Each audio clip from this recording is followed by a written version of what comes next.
প্রিয় দর্শক আসসালামু আলাইকুম। দর্শক আপনাদের প্রীতি ও শুভেচ্ছা জানিয়ে শুরু করছি আমাদের আজকের প্রতিবেদন। তো দর্শক আজকে আমরা এক অসহায় মেয়ের গল্প তুলে ধরব, যার নাম হচ্ছে তন্নি। তন্নির বিয়ে শাদী হয়নি। তন্নি 7 পর্যন্ত পড়াশোনা করেছে, আর করতে পারেনি, কারণ 7 পর্যন্ত পড়াশোনা করার পরেই তার বাবাটা মারা যায়। তো তার বাবাটা মারা যাওয়ায় তাদের সংসারটাই জীবনটাই একেবারে থেমে যায়।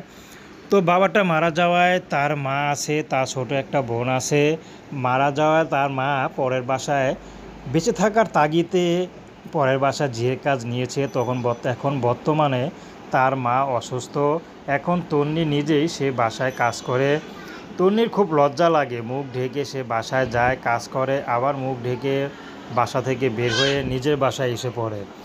তো তন্নি চায় না বাসা বাড়িতে কাজ করতে। তন্নি এখন চাচ্ছে যদি তার এই দুঃখের দিনে কেউ একটি পাশে দাঁড়াতো, সে যদি তাকে একটু বিয়ে শাদী করতে চাইতো, তাহলে তন্নি হয়তো তাকে বিয়ে শাদী করতো। সে মানুষটি যেমনই হোক, বিবাহিত বা বয়স্ক, তাতে কোনো সমস্যা নেই।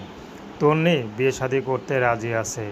এই মুহূর্তে তন্নিকে যে দায়িত্ব নেবে, তার বয়স, চেহারা, স্ত্রী থাকুক, তাতে কোনো আপত্তি নেই। তন্নি বিয়ে শাদী করতে রাজি আছে। তো দর্শক, প্রেম, ভালোবাসা, সাহায্য, সহযোগিতা, বিয়ে শাদী করা একান্ত আপনাদের ব্যক্তিগত ব্যাপার।